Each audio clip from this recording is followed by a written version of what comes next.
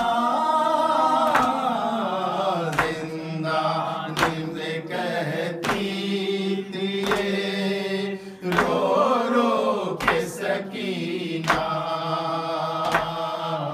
زندہ نیند کہتی تھی رو رو کے سکینہ اب ہو گیا دشوار یہاں پر میرا جینا زندہ دن کہتی تھی رو رو کے سکینہ چچا جاؤ چچا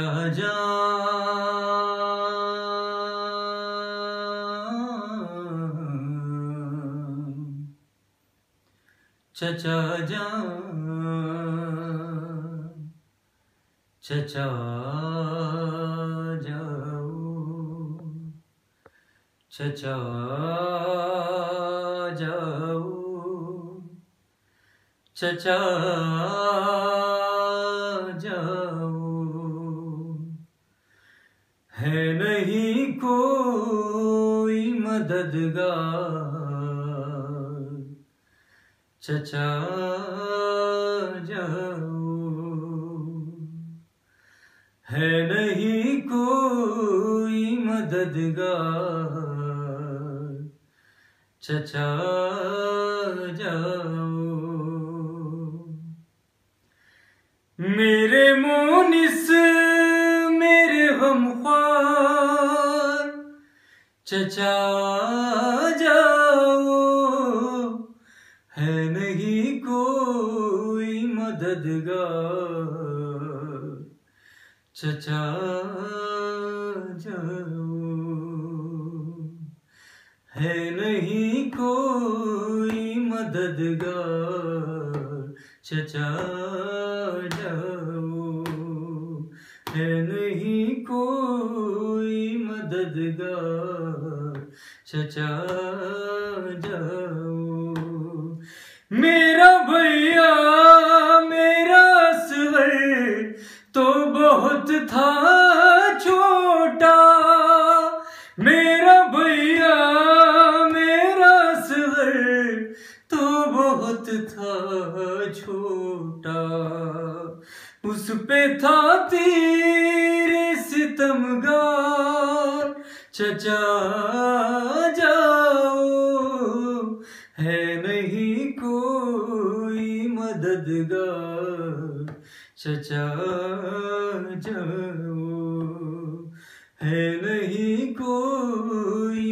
مددگار چچا جاؤ بابا بھی قتل ہوئے اور نہ بھائی ہے بچے بابا بھی قتل ہوئے اور نہ بھائی ہے بچے میرے نیلے ہوئے رخسار چچا جاؤ ہے نہیں کوئی مددگار چچا جاؤ ہے نہیں کوئی مددگار چچا جاؤ جو بھی مقتل میں گیا ہے نہیں آیا واپس جو بھی مقتل میں گیا ہے نہیں آیا واپس میری نظریں ہیں طلب